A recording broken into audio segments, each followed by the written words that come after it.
భద్రాద్రి కొత్తగూడెం జిల్లా అశ్వరావుపేట మున్సిపాలిటీ ఎన్నికల నామినేషన్లకు అధికారులు అన్ని ఏర్పాట్లు పూర్తి చేశారు. మొత్తం 22 వార్డు స్థానాలకు ఎన్నిక జరగనుండగా అభ్యర్థుల నామినేషన్లకు 3 కేంద్రాలను ఏర్పాటు చేశారు. ఉదయం 10 గంటల నుంచి ఎన్నికల నామినేషన్ ప్రక్రియ ప్రారంభమైంది. 30వ తారీఖున సాయంత్రం 5 గంటల వరకు నామినేషన్ దరఖాస్తులను స్వీకరిస్తామని ఎన్నికల అధికారులు అంటున్నారు. నూతనంగా ఏర్పడిన మున్సిపాలిటీలో మొత్తం 16,850 మంది ఓటర్లు ఉండగా 8,085 మంది మగవారు, 8,761 మంది ఆడవారు, మరో 4 ట్రాన్స్జెండర్లు ఈ ఎన్నికల్లో తమ ఓటు హక్కును వినియోగించుకోనున్నారు.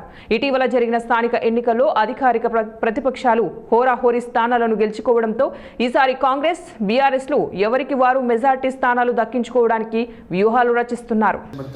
మనకు మేజర్గా 3 లొకేషన్స్లో మనం నామినేషన్ స్వీకరించబడతాయి. ఒకటి మన మున్సిపల్ ఆఫీసు, తర్వాత మిషన్ భగీరథ ప్రాజెక్ట్ యూనిట్, తర్వాత ఎంపీడీఓ ఆఫీస్. ఈ 3 లొకేషన్స్లో కూడా మనం నామినేషన్లను మార్నింగ్ 10:30 నుంచి సాయంత్రం 5 గంటల వరకు స్వీకరించబడతాయి.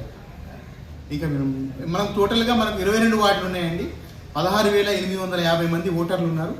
దాంట్లో 8,085 మంది మేల్ క్యాండిడేట్స్ అండ్ 8,761 మంది ఫీమేల్ క్యాండిడేట్స్, 4 అదర్స్గా ఉన్నారు. దీంట్లో భాగంగా 22 వార్డులకు మనం 35 పోలింగ్ స్టేషన్లను గుర్తించడం జరిగింది.